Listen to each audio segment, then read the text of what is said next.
इस पैनल में हमारे साथ होंगे मुर्तज़ा अली खान। मुर्तज़ा अली साहब यहाँ बैठे हैं, प्लीज़ आएँ, मंच पर आएँ।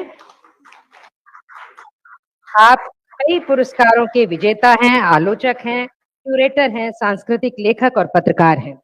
आपने 2008 से प्रमुख मुद्रित और डिजिटल प्रकाशनों के लिए कला और संस्कृति को कवर किया है।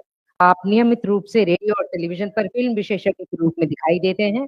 आपने विभिन्न दूतावासों और सांस्कृतिक केंद्रों के लिए फ़िल्म महोत्सवों और रेट्रोस्पेक्टिव कार्यक्रमों का संयोजन किया है। आपने 1950 के दशक से 1980 के दशक तक 1200 से अधिक हिंदी फ़िल्मों की वैश्विक यात्रा के बारे में हिंदुजाज़ एंड बॉलीवुड पुस्तक का अंग्रेजी में अनुवाद किया है। आपका इस मंच पर बहुत-बहुत अभिनंदन है, स्वागत है।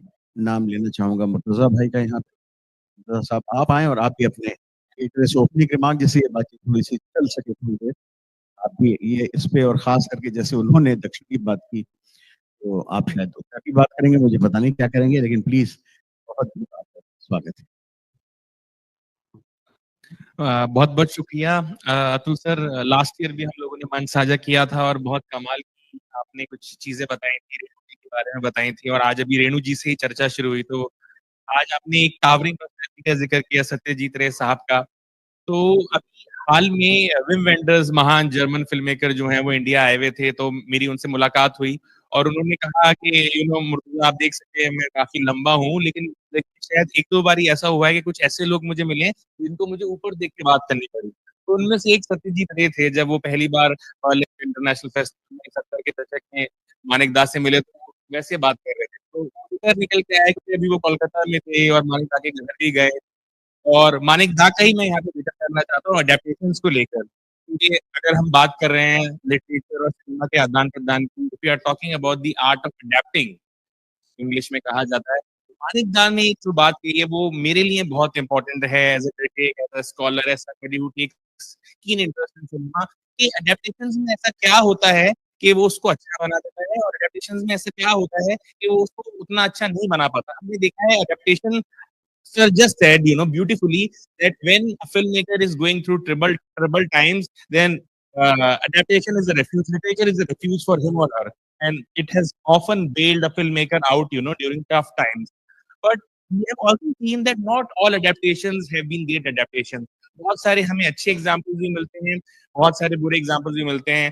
जैसे अगर हम बात करें आर के नारायण साहब की गाइड की, आप गाइड के बारे में ज्यादातर लोग आप में से जानते होंगे कि एक इंग्लिश गाइड बनाई गई थी और एक हिंदी गाइड बनाई गई थी। दोनों में राजू गाइड थे जो देव साहब रोल प्ले कर रहे थे, दोनों में रोजी थी, वहीदा रहमान जो रोल प्ले कर रही थी, किशोर साहू थे और बाकी ज्यादातर के कैरेक्टर सेम थे। और उसके बाद भी जब इंग्लिश गाइड बनाई गई उसको बहुत सारे लोग तो डिजास्टर बोलते हैं, उसको उस कोटि की अडेप्टेशन नहीं माना जाता है। और हिंदी गाइड जो विजय आनंद जी ने डायरेक्ट करी थी उसको लोग क्लासिक मानते हैं, इंडिया में नहीं इंडिया के बाहर भी कान फेस्टिवल में भी गई। तो ऐसा क्या है कि जो इंग्लिश गाइड है that turn out to be a disaster और जो विजय आनंद साहब की जो हिंदी वाली गाइड है that is a classic of Indian cinema.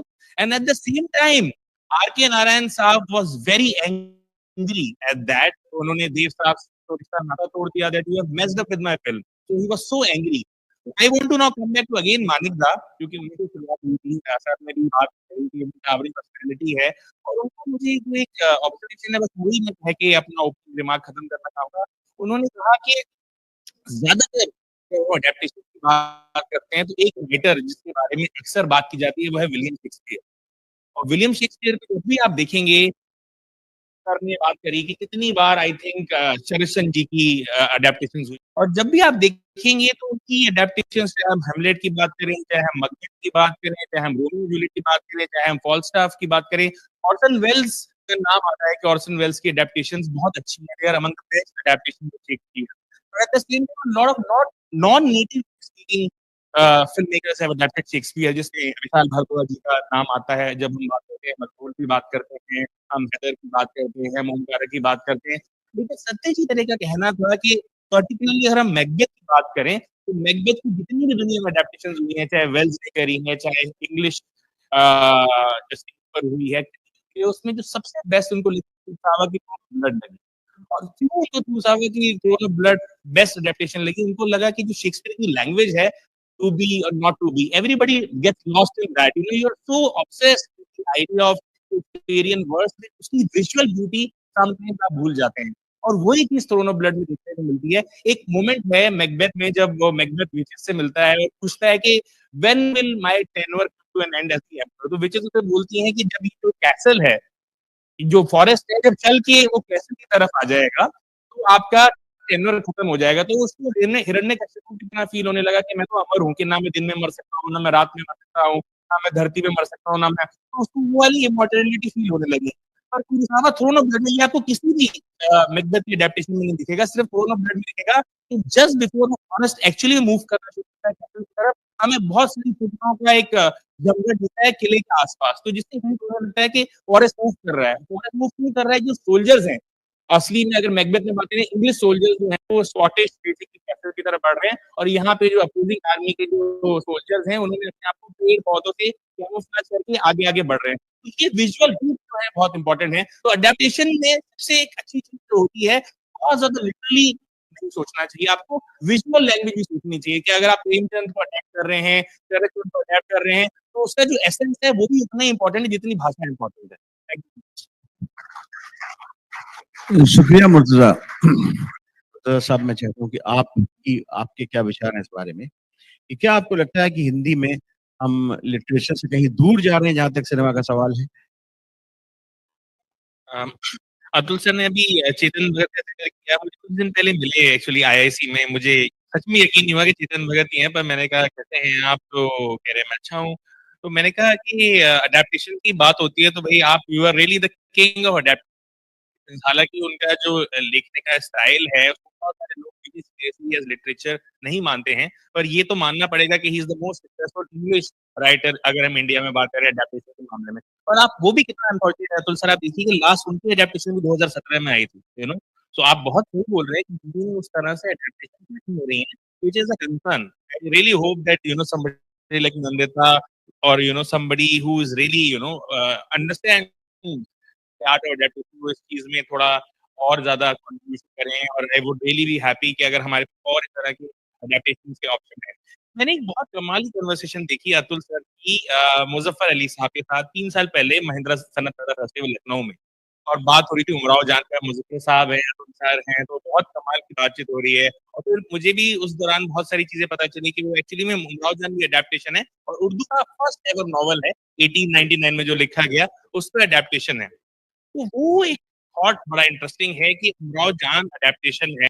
जब इन्होंने मंटो बनाया तो बहुत कमाल कमाल की चीजें उसमें इन्होंने करी. मंटो के it's it's an adaptation of Manto short stories. मतलब we are transported you know in both the worlds. उनकी कहानी में भी हम जा रहे हैं और उनकी अपनी लाइफ की जिंदगी में क्या हो रहा है वो भी साइमल्टेनियसली अनफोल्ड हो रहा है. तो that's a very unique way. और अगर हम बात करें अडेप्टेशंस की, तो मुझे कुछ अडेप्टेशंस हैं जिनके बारे में अक्सर हम सोचते नहीं हैं उनको, तो वो अडेप्टेशंस हैं.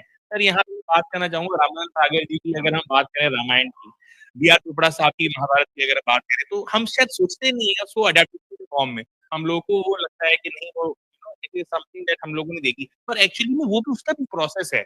आपने अगर महाभारत की अडेप्टेशन करी तो महाभारत के कितने प्रकार हैं उसको आपने स्टडी किया, फिर आपको एक अच्छा डायलॉग राइटर भी हायर करना पड़ता है. रामायण की बात करें तो अगर आप रामानंद सागर जी को सुने तो वो बताएंगे कि उन्होंने तुलसीदास जी से क्या लिया, कामबान से क्या लिया. रामचरितमानस के अलावा जो ओरिजिनल ओरिजिनल अगर हम बात करें तो उत्तरापुरायण की, वाल्मीकि की तो है ही, उसके अलावा अगर हम और भी अलग अलग वर्जन हैं, इंडोनेशिया में भी वर्जन हैं, उन सबको जब आप बैठते हैं देखिए और वो स्कॉलरली एंडेवर होता है, तो आप चांसेस होते हैं कि गलती हो जाए आपसे. तो मुझे कई बार ऐसा भी लगता है सर कि हिंदी में जो हमारे ट्रांसलेटर्स हैं, धर्मेंद्र ने बताया 6 साल लगे. तो it is definitely a very easy way to be playing safe, but at the same time it is not easy, it takes time. Like मैंने देखा है एक बहुत इंटरेस्टिंग अडेप्टेशन सुटेबल बॉय का, जो मीरा नायर ने किया और नेटफ्लिक्स पे सीरीज के फॉर्म में आया. और वो इतना बड़ा नॉवल है यू नो, उसको देख के कितने लोग सोचते थे विक्रम का नॉवल तो अडेप्ट ही नहीं हो पाएगा. उसी तरह वॉर एंड पीस जैसा नॉवल है, इतना बड़ा नॉवल है, आप उसको अडेप्ट करते हुए डरते हैं. तो I think it requires long commitment. और unfortunately of course there are very important and very good serious writers जो हिंदी सिनेमा में है, आपका हमने काम देखा है, बहुत कमाल का है। लेकिन ज़्यादातर जो मैंने देखे हैं, जो बड़े 4-5 प्रोडक्शन हाउसेज़ हैं, दे आर वेरी लेज़ी। उनको लगता है यार कि हम 3-4 महीने में एक फ़िल्म बना के ले आएँ और पैसा कमा लें और उसके बाद 10 फ़िल्में उसमें और बना लें। तो एक लेज़ीनेस भी है जिसकी वज़ह से जो हिंदी के राइटर्स हैं उनको मौका नहीं मिल पाता उस तरह का अच्छा एडेप्टेशन करने का, जिस तरह से शायद बी आर चोपड़ा साहब ने पूरा या भारत की खोज मुझे सर याद आता है। आपने तो श्याम बेनेगल साहब का वो जो मुजीब है, you are the writer of that. तो वो जो कमिटमेंट होता है ना फ़िल्म मेकर का, जो कमिटमेंट होता है फॉर द लॉन्ग विज़न कि कुछ ऐसा बना रहे हैं हम जिसमें समय लगेगा। तो डिस्कवरी ऑफ इंडिया जो बुक है, it takes a lot of time, it's not an easy work and what really made me happy मैंने श्याम बेनेगल साहब का इंटरव्यू देखा तो उन्होंने बताया कि Nehru passed away in the 60s। Nehru के बाद क्या हुआ? तो शी टूक अ काउंटर वॉइस, जो ओमपुरी की वॉइस है। And that actually फिल्स the gap कि नेहरू के बाद क्या हुआ। एंड देन संगम एज के बारे में बात ही नहीं है। साउथ के एक्सपर्ट्स लेके आए, मेडिवल हिस्ट्री के एक्सपर्ट्स लेके आए, अलग-अलग एस्पेक्ट्स रीजन के लेके आए और तब जाके उन्होंने किया। सो आई मुझे लगता है कि कमिटमेंट जो है ना that is somewhere missing and sir that is I think one of the reasons why Hindi में हमें उतने अच्छे एडेप्टेशन देखने को नहीं मिल रहे हैं। Probably there even a reluctance कि करें भी कि ना करें because I think it requires a longer commitment.